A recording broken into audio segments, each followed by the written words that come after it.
Well, folks, it's official. We now know who the biggest enemy of Israel is.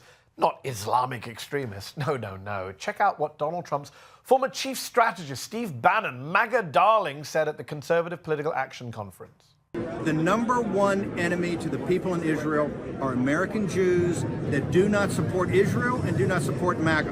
Okay, MAGA and the evangelical Christians and the traditional Catholics in this country have Israel's back. They have the Jews back. The biggest single enemy to the Jewish people are not the Islamic supremacists. The biggest enemy you have is inside the wire. Outrageous, right? Now, what if I told you that wasn't even the most anti-Semitic thing he seemed to do that night? And we're not going to retreat. We're not going to surrender. We're not going to quit. Fight, fight, fight. Amen. I'm not sure what church Steve Bannon goes to, but I've never seen anyone perform what looks to many like a Nazi salute and then follow it with Amen. Not even Elon Musk. Now, Bannon denied that what we all saw was a Nazi salute, adding, "I do it at the end of all my speeches to thank the crowd," which frankly does not help Steve's argument. But look, far-right people in the US and in Europe have worked out that if you cozy up to Israel, you get to avoid charges of anti-Semitism. You even get to attack liberal Jews who are critical of Israel, as Bannon just did, without any pushback from the ADL or any of the other major Jewish organizations, almost all of whom blindly back Israel. Joining me now to discuss the way in which the anti-Semitic right has become super Zionist is Lara Friedman, president of the Foundation for Middle East Peace and an expert on the heated debate in Congress over anti-Semitism versus anti-Zionism. Lara, thanks for joining me. Thanks for having me. So, a lot to unpack here. Just to start with Steve Bannon.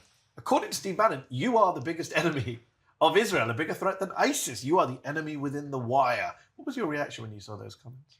I mean, I think anybody watching those comments who has a lick of common sense was sort of flabbergasted. But by the same token, it's not surprising. We've seen a steady escalation in this framing. It's a framing that started not with this Trump administration. It was there during the Biden administration. It was there during the previous Trump administration. And it's called Jewish people who are critical of Israel, who are insufficiently Zionist. It's called us Ginos, Jew in name only. Sounds kind of medical, that one. It's called us un-Jews. It's called us as a Jew. And it's led to groups like the Anti-Defamation League, Greenblatt saying explicitly, you can be Jewish and an anti-Semite. And all of it really boils down to what has almost become a cult-like fealty that is demanded to Zionism in the state of Israel. And if you don't have that, it feels sometimes like we're just a minute away from fatwas declaring that Jewish people who are insufficiently Zionist are not Jewish. What the ISIS used to call it takfir, yes. Declaring people to be non-Muslim. There was a piece that was published, I think, in the Jerusalem Post after October 7th, basically saying we need to declare these Jews as not part of the global community, people who are critical of Israel. The ADL you mentioned, the Anti-Defamation League, when Musk performed what many believed was a Nazi salute, Nazis praised his salute. He and his supporters deny it was. The ADL kind of defended him and said, well, it was just an awkward gesture, not a Nazi salute. When such stark gestures are met with such soft responses from people who get very outraged by every other apparent expression of anti-Semitism, where does that lead the Jewish community? And does that encourage people on the right to keep doing more of it? Well, I mean, it clearly encourages the right to do it more. I will say I posted on X a post about Steve Bannon's what clearly was a Nazi salute. And my comment was, the people who are outraged over someone saying river to the sea seem unbothered by this.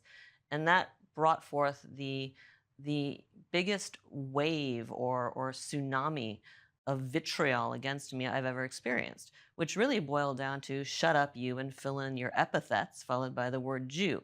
Yep. Outright anti-Semitism, including from Jewish people, I will say, essentially saying, anyone who is supporting Palestinian lives, Palestinian rights, is an enemy of the Jewish people, whether they're Jewish or not. And anyone who is making that, someone posted, we don't know what he meant by that gesture, but we know what they mean when they say river to the sea, and that's fine.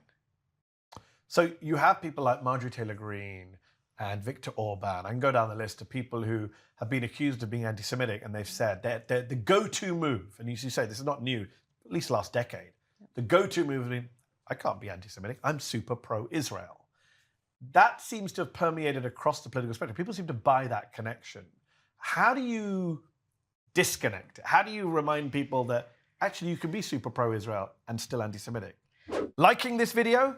Then don't just watch. Hit like, share, and subscribe. And tap the bell so you never miss a video or live show. But if you want early access to exclusive content, then you have to head to Zeteo.com and subscribe now. You'll be supporting fearless, independent journalism. So I actually question how much it's permeated across the body politic.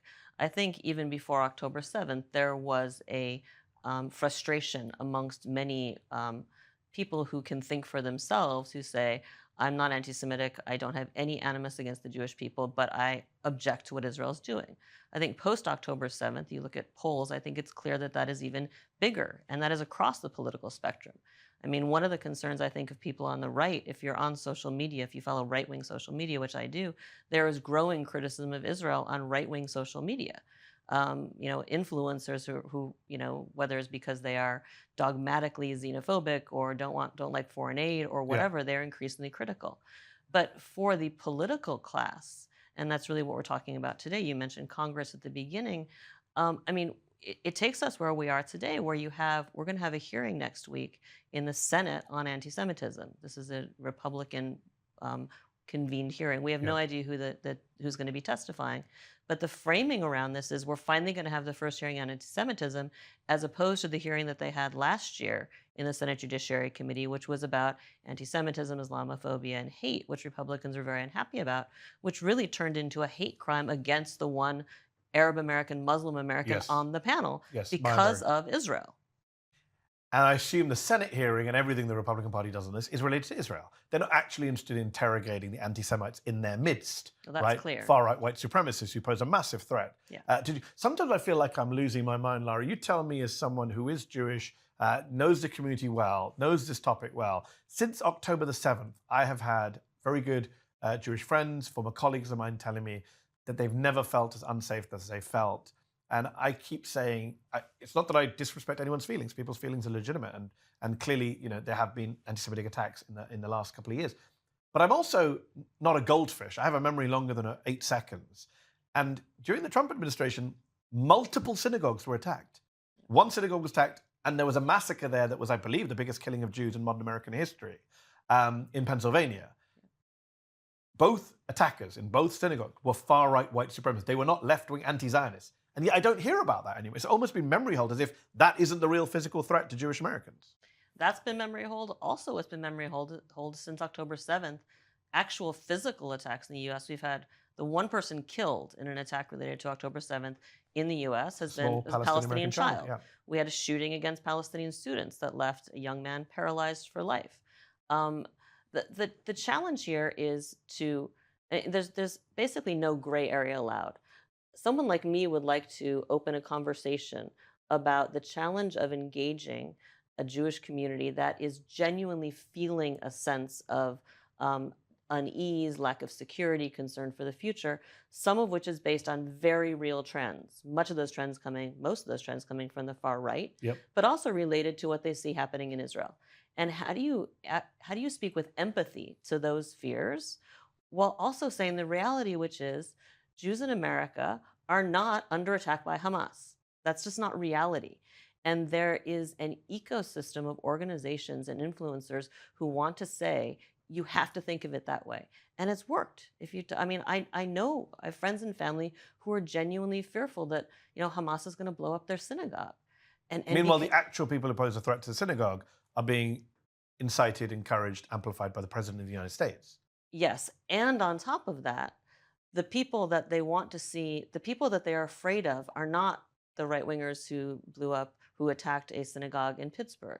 The people they're afraid of are the people who are trying to speak out for Palestinian lives and rights, who are arguably the most vulnerable, the Palestinians, vulnerable people on the planet right now. And people trying to defend their lives are arguably in the United States right now, one of the most vulnerable categories of people in the United States. And meanwhile, you have an Elon Musk who says a blatantly anti-Semitic thing, says you are correct, to a man who says that Jews are trying to replace the white population of the US. He gets attacked for it. The one time the ADL comes out and criticizes him, what does he do? He goes, to Auschwitz with Ben Shapiro, but he also goes straight to Israel to meet with Netanyahu. And he gets invited by Netanyahu to sit in the gallery during Netanyahu's speech.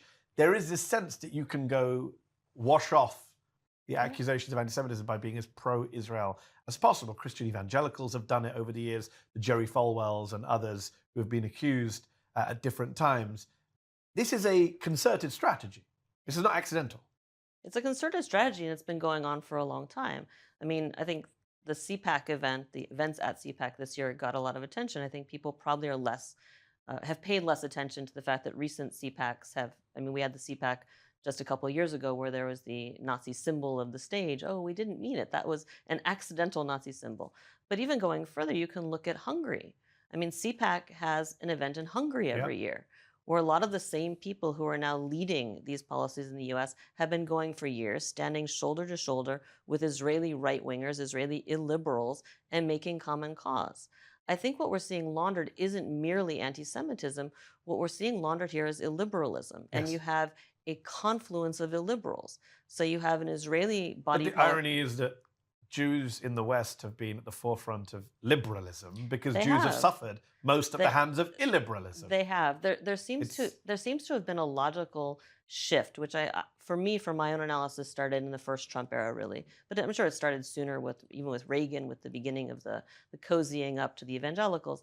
But essentially, there seems to have been a shift in thinking amongst many Israelis and Israeli leaders, and increasingly American Jewish leaders, or people who say they speak for Jewish Americans, which says, this time illiberalism, this time fascism is going to be good for us. And we're willing to stand shoulder to shoulder with them. I mean, it helps that the Israeli government itself is pretty fascistic. That's the country that's being defended abroad by the diaspora, like it or not. You mentioned Hungary. That's a classic example where there were some in the local Hungarian Jewish community who were pretty worried about Orban at the beginning. But the Israeli government gave him the seal of approval. Absolutely. Netanyahu and Netanyahu's son and Netanyahu's ministers said, this guy's a good guy, he's not anti-Semitic. And they gave him the get out of jail free card, just like Netanyahu gave it to Trump in term 1. And it's a two-way street, right? So it's not just that right-wingers are cozying up to Israel to avoid the anti-Semitic charge. Israel is saying, you know what? We're going to give these people a pass because they are useful to us in our struggle against the Palestinians. You have right now, just recently, the Israeli Foreign Ministry opened a dialogue with the 3 main far-right parties in France, Sweden, and Spain. The National Rally in France, led by Marine Le Pen, the Sweden Democrats, and the Spanish Vox Party. Till now, at least publicly, they wouldn't go near these parties, even the Israeli right-wing governments. They'd have meetings with them, but now they're saying, yeah, it's fine. Yeah, I mean, we seem to have crossed a threshold. And there was a moment on social media recently that for me was really telling. For years, Jewish Americans grow up with this phrase "never again," right? And this is the guiding motto of the ADL.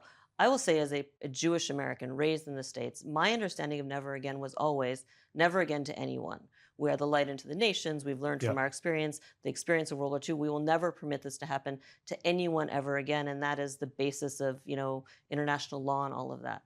And what we're seeing now, and this came out, there was a debate on social media about this recently, is a framing which says, how dare you progressives steal, how dare you try to hijack this phrase? It was never meant as never again for anyone. It was always meant as never again to us.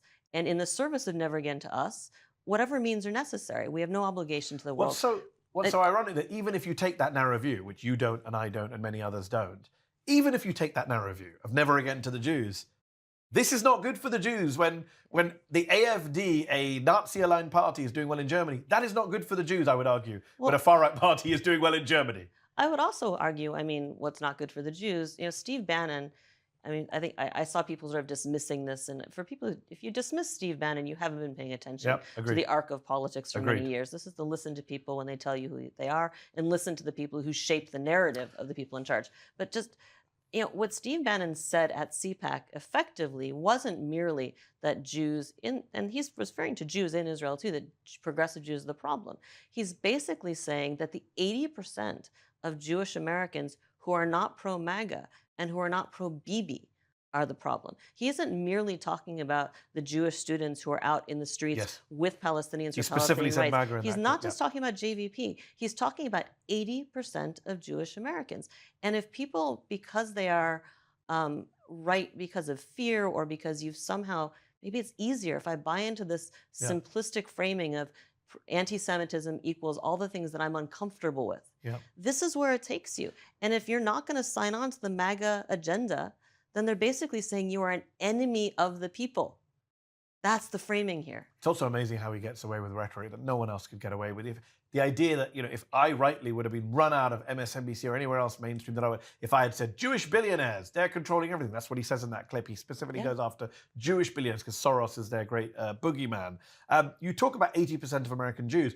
Are 80% of American Jews, liberal Jews, aware of how much MAGA hates them and says they are the enemy? I wonder, is the average Jewish American viewer watching this, who's not watching this show, who's not minding their own business, do they know that one of the most influential conservatives in America has said that they are the enemy within the wire? I don't know. And I don't know if it would get through. I mean, the framing in here, I don't mean to always come back to the ADL, but this powerful framing of, don't get distracted by the small things. Everybody who is against Israel is part of the real enemy. I mean, we've now seen this for years. It doesn't matter what you said before. We know that there is real right-wing anti-Semitism. It is potentially violent. It is threatening. It is what has attacked Jewish people in this country and is what is surging around the world. But you launder it through support for Israel. Not just that. And we're not interested in that. We're gonna take all of the energies around the supposed fight against anti-Semitism, and we're going to point them at free speech of Americans who care about international law, free speech, civil rights, or Palestinians. So on that note, and you've been a keen observer of this, you've been writing about this, sounding the alarm, the International Holocaust Remembrance Alliance, IHRA definition of anti-Semitism, which has been pushed for a long time. The Trump administration tried to institutionalize it term one. A lot of prominent Democrats support institutionalizing it, people like Richie Torres, John Fetterman, others. This IHRA definition basically equates anti-Zionism with anti-Semitism. One of its definitions or examples of anti-Semitism says you cannot say Israel is a racist endeavor. Harvard University has now adopted it after a recent case where 2 Jewish students sued them. There's an irony now that if you're at Harvard, you can say America is a racist endeavor, but you can't say Israel is a racist endeavor. And yet the IHRA, in a country which claims the First Amendment, free speech, anti-cancel culture nonsense, IHRA is spreading. Yeah. I mean, just to make a point here, which I think it's been missed, and maybe it's not going to matter. Maybe it's overtaken by events with Trump's election. So this definition actually passed the House last spring in legislation, and then it got stopped. And the narrative for people who want to promote it is it was stopped by Democrats because they were giving into the progressive anti-Semitic left. If you actually look at the record, and I mean, I've documented this, you don't have to do any work. I saw the Jerry Nadler speech. But I mean, setting aside Jerry Nadler, this was stopped by Republicans.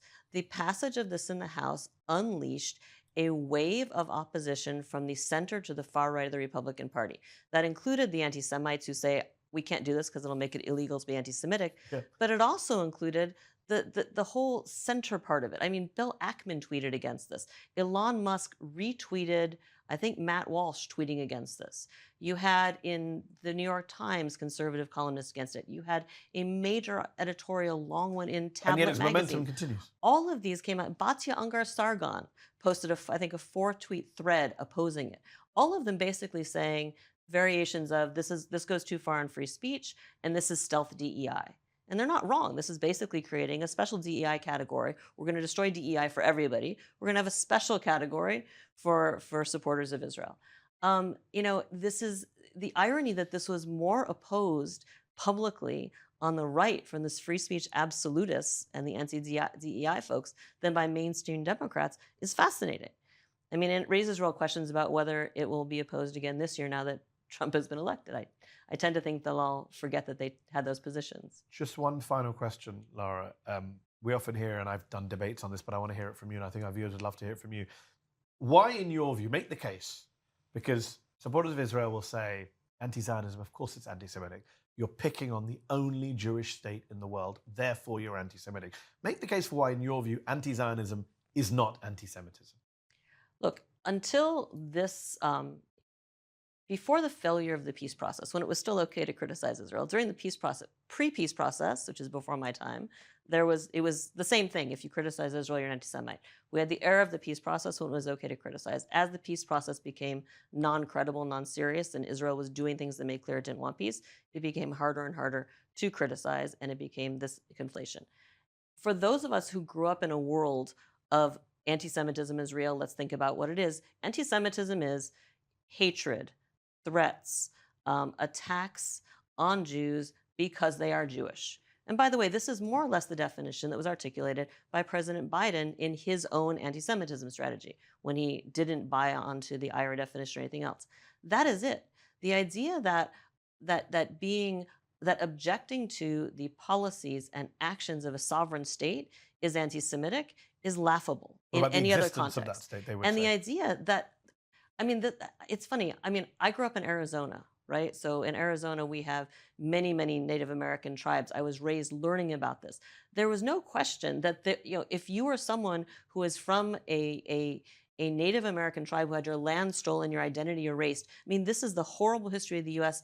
And I would not blame somebody who lives on a reservation for saying the U.S. is an illegitimate construct. Yeah. And by the way, the question of whether states have this sort of manifest destiny right to exist, people have a right to exist, not states. It's already complicated by all of us who lived in the breakdown of the Soviet Union era.